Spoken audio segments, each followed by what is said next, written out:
चाणक्य ने कहा था, इंसान को बहुत ज्यादा भी सीधा नहीं होना चाहिए, क्योंकि अगर हम जंगल में जाकर देखें तो हमें पता लगता है कि सीधे पेड़ काट दिए जाते हैं जबकि टेढ़े मेढ़े पेड़ छोड़ दिए जाते हैं। तो दोस्तों, आज की ये वीडियो चाणक्य के इसी श्लोक पर है कि क्या हमें सीधा होना चाहिए या फिर एकदम प्रैक्टिकल। इस वीडियो में हम रॉबर्ट ग्लोवर की book No More Mr Nice Guy, a proven plan for getting what you want in love, sex and life से इनके आइडियाज देखेंगे। तो आइए स्टार्ट करते हैं। जेसन बहुत दुखी था और उसने अपने दोस्त को अपनी वाइफ की बात सुनाई। तू आज की सुबह की बात ही ले ले, उसने बोला। जब मेरी वाइफ काम के लिए तैयार हो रही थी तो मैंने अपनी बेटी चेल्सी को जगाया, उसे ब्रेकफास्ट दिया और इवन उसे नहलाया। मैंने उसे अकेले खुद पूरा तैयार किया, बिना अपनी वाइफ की मदद से। मैं खुद तैयार होने ही वाला था कि मेरी वाइफ आई और उसके चेहरे में गुस्सा था। मैं समझ गया था कि उसे कुछ पसंद नहीं आया। उसकी बीवी ने कहा, तुमने चेल्सी को ये ड्रेस क्यों पहनाई है? ये तो बिल्कुल भी अच्छी ड्रेस नहीं है। जेसन ने कहा, मैं नहीं जानता था कि मेरी वाइफ चाहती थी कि हमारी बेटी चेल्सी कोई और ड्रेस पहने। जेसन ने अपने दोस्त को एक और बात सुनाई। कल शाम को मैंने पूरा किचन साफ किया, सारे बर्तन धोए, इवन झाड़ू और पोछा भी मारा। मुझे लगा कि मेरी वाइफ ये सब देख के बहुत खुश होगी कि मैंने उसकी बहुत हेल्प की है काम में। लेकिन इससे पहले मैं अपना काम भी खत्म करता, मेरी वाइफ आई और उसने मुझसे कहा, यार तुमने कॉर्नर्स क्यों नहीं साफ किए?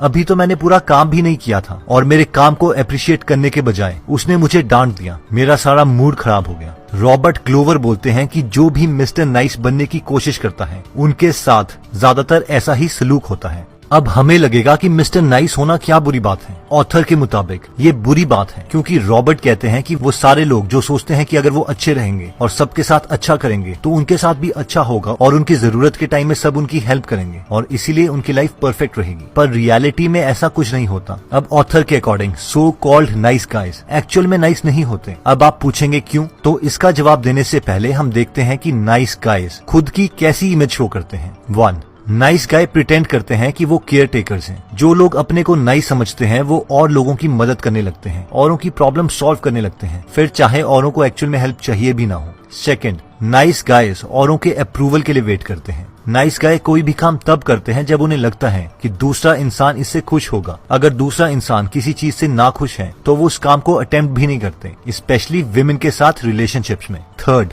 नाइस गाइज को लगता है कि उन्हें अपनी कमियां और मिस्टेक्स छुपानी चाहिए। नाइस गाइज सोचते हैं कि दूसरे लोग उनकी बेइज्जती करेंगे, उनका मजाक उड़ाएंगे, उन पर गुस्सा होंगे अगर उनकी कोई गलती या कोई कमी दूसरों को पता चल जाती है। 4, nice guys have difficulty making their needs a priority. Nice guys सोचते हैं कि अगर वो अपनी जरूरत को पूरा करेंगे तो लोग उन्हें मतलबी समझेंगे, इसलिए वो औरों की जरूरतों को प्रायोरिटीज देते हैं। 5, nice guys often make their partner their emotional centre. Nice guy सोचते हैं कि वो तभी खुश रहेंगे जब उनका पार्टनर खुश है और वो पूरी एनर्जी लगा देते हैं अपने पार्टनर को खुश करने के लिए। अब ये सारी चीजें सुनने में तो लगता है कि यार ये तो परफेक्ट क्वालिटीज हैं जो किसी में हो सकती हैं, लेकिन ऑथर बोलते हैं कि जो लोग मिस्टर नाइस गाइज की इमेज औरों को दिखाते हैं वो ज्यादातर अंदर से कुछ और ही होते हैं। जैसे कि 1, नाइस गाइज आर डिसऑनेस्ट। जो लोग नाइस गाइज की इमेज लेके घूमते हैं वो ज्यादातर डिसऑनेस्ट होते हैं, क्योंकि वो लोगों की मिस्टेक्स को भी छुपा देंगे और वो ही बोलेंगे या बिहेव करेंगे जो और लोग चाहते हैं। Second, nice guys are secretive. The so called nice guys और लोगों को इतना खुश रखना चाहते हैं कि वो दूसरे लोगों को खुश करने के लिए उनसे इंपॉर्टेंट बातें भी छुपा सकते हैं। Third, nice guys are manipulative. Nice guys अपनी जरूरतों को प्रायोरिटीज नहीं देते, इसलिए अपने इंपॉर्टेंट टास्क को भी दूसरों को बोलने में घबराते हैं, जिसकी वजह से इन्हें लोगों को मैनिपुलेट करना पड़ता है अपना काम करवाने के लिए। 4, nice guys give to get. ये लोग प्रिटेंड तो करते हैं कि ये गिवर्स हैं, लेकिन ये दूसरों की हेल्प सिर्फ इसीलिए करते हैं ताकि इन्हें एप्रिसिएशन मिले, लोग इनके बारे में अच्छा बोले, इनकी तारीफ करें और वक्त आने पर इनकी मदद करें। और अगर इन्हें मदद के बदले मदद नहीं मिलती तो ये फ्रस्ट्रेट हो जाते हैं और इनका मूड खराब हो जाता है। 5, nice guys have difficulty setting boundaries. The so called nice guys औरों को नो नहीं बोल पाते, उन्हें मना नहीं कर पाते, इसलिए वो औरों की प्रेफरेंसेस को पूरा करने के चक्कर में खुद की प्रेफरेंसेस भी भूल जाते हैं, जिसकी वजह से इनके और इनकी फैमिलीज की इंपॉर्टेंट टास्क मिस हो जाते हैं। 6, nice guys are frequently isolated. Nice guys चाहते हैं कि सारे लोग उन्हें पसंद करें और उन्हें प्यार करें, जिसकी वजह से लोगों को इनका दोस्त बनने में डिफिकल्टी होती है। अब ये पॉइंट सुन के तो ऐसा लगता है कि क्या फिर हम नाइस गाय ना बने, क्या हम कमीने बन जाएं और लोगों का फायदा उठाएं? तो इस बुक के ऑथर ऐसा नहीं कहते। ऑथर बोलते हैं कि एक नाइस गाय की इमेज बनाने के बजाय हम एक इंटीग्रेटेड मैन बन सकते हैं। इंटीग्रेटेड मैन वो होता है जिसे परफेक्ट बनने का कोई शौक नहीं है। वो जैसा है उसे पसंद है। वो जानता है कि वो एक ह्यूमन है और उसमें फ्लॉज है। वो जानता है कि उसे अपनी नीड्स को प्रायोरिटीज पर रखना है, वरना इसकी लाइफ और इसकी फैमिली की लाइफ सफर करेगी। हो सकता है ऐसा करने से इसके साथ वाले इससे नाराज हों, लेकिन ये इसे एक्सेप्ट करता है। तो आइए देखते हैं कि एक इंटीग्रेटेड मैन की क्या क्या क्वालिटीज होती हैं। 1. Make your needs a priority. तुम अपने लिए क्या करते हो? ऑथर ने अपने क्लाइंट से कहा। कुछ भी नहीं, क्लाइंट ने बोला। अगर तुम एक्चुअल में खुश रहना चाहते हो तो तुम्हें अपनी नीड्स को प्रेफरेंसेस देने पड़ेंगे। खुद के लिए भी हर हफ्ते कुछ ना कुछ करना पड़ेगा, ऑथर ने कहा। इस पर क्लाइंट बोला, फिर तो दुनिया मुझे मतलबी समझेगी। ऑथर बोलते हैं कि ह्यूमंस की नीड्स होती हैं, इंटरेस्ट होते हैं, और एक इंटीग्रेटेड मैन उसे समझता है और पूरा करता है। लेकिन सो कॉल्ड नाइस गाइज प्रिटेंड करते हैं कि उनकी कोई नीड ही नहीं है और इसीलिए वो हमेशा दुखी रहते हैं। 2.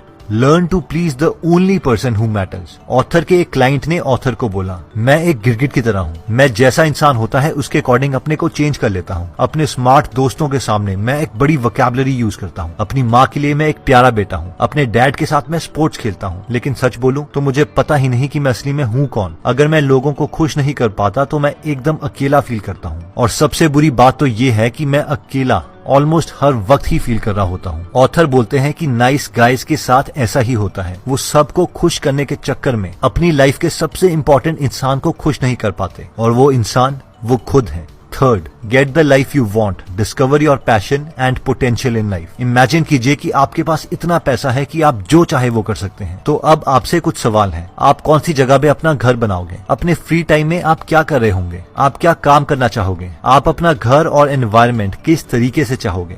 ऑथर बोलते हैं कि अब जब भी हम अपनी रियल लाइफ को डिजायर्ड लाइफ से कंपेयर करें तो हमें अपने से 2 सवाल पूछने हैं। पहला, क्या वो हम अपने लिए जिंदगी बना रहे हैं जो हमें एक्चुअल में चाहिए? 2. अगर हम नहीं बना रहे तो क्यों नहीं बना रहे? जब हम इन दोनों सवालों के बारे में डिटेल में सोचेंगे तो हमें पता चलेगा कि हम अपनी डिजायर्ड लाइफ इसलिए क्रिएट नहीं कर पा रहे क्योंकि हम मिस्टर नाइस गाय की इमेज सबको दिखाना चाहते हैं, जिसकी वजह से हम अपनी प्रायोरिटीज को प्रेफरेंसेस नहीं देते और औरों को खुश करने में लगे रहते हैं। इसलिए ऑथर बोलते हैं, stop being a nice guy and become an integrated man. तो दोस्तों, अब मैं अपने खुद के व्यूज देना चाहता हूँ। ये सारी बुक्स जैसे कि 48 laws of power by Robert Greene, the art of seduction by Robert Greene, art of war by Sun Tzu and even Chanakya Niti बहुत ही प्रैक्टिकल बुक्स हैं। यानी दूसरों के इमोशंस के बारे में कम केयर करके अपने गोल्स पे ज्यादा फोकस करती हैं। और मुझे लगता है कि इन लॉस को फॉलो करके लोग अपने गोल्स को जल्दी अचीव कर सकते हैं। लेकिन उसका फायदा क्या है जब आप अपने गोल्स तक पहुंचने के लिए इतने लोगों का दिल दुखाएं? जिस तरीके से मेरी ग्रूमिंग हुई है, मुझे नहीं लगता कि मैं इन लॉस को एक्चुअल में लाइफ में इम्प्लीमेंट करना चाहता हूँ। हाँ, अब कई प्रोफेशंस में ये प्रिंसिपल बहुत जरूरी है, स्पेशली डिफेंस सर्विसेज में, जहाँ पर दांव पे आपका देश लगा होता है। वहाँ पर काम कर रहे ऑफिसर्स इमोशन की वजह से अपने डिसीजंस चेंज नहीं कर सकते। और मेरे ओपिनियन में चाणक्य नीति और आर्ट ऑफ वॉर जैसी बुक्स इन प्रोफेशंस के लिए काफी वैल्यू प्रोवाइड कर सकती हैं। जहाँ तक नो मोर मिस्टर नाइस गाय के बारे में मेरा ओपिनियन है, तो बेशक इसके टाइटल से ऐसा लगता है कि ऑथर हमें श्रीव्ड होने की एडवाइस दे रहे हैं, बल्कि मुझे ऐसा लगता है कि ऑथर ने ये टाइटल ज्यादा बुक सेल करने के लिए दिया है, क्योंकि ये टाइटल कॉमन ओपिनियन से डिफरेंट है। 2. इस बुक में नाइस गाय की डेफिनेशन कॉमन अंडरस्टैंडिंग से डिफरेंट है। इस बुक का मेन मैसेज ये है कि हमें इंटीग्रेटेड मैन बनना चाहिए, ताकि हम दूसरों की हेल्प इसीलिए ना करें कि हम उनकी नजरों में अच्छा बनना चाहते हैं या फिर खुद उनसे फेवर चाहते हैं, बल्कि इसीलिए अच्छा करें ताकि हमें खुद को अच्छा फील हो और खुद के कामों को प्रायोरिटीज दे, ना कि औरों को खुश करने के लिए एक झूठी मिस्टर नाइस की इमेज बनाने के लिए हम अपनी प्रायोरिटीज को ही छोड़ दें। और इन थॉट से मैं अग्री करता हूँ।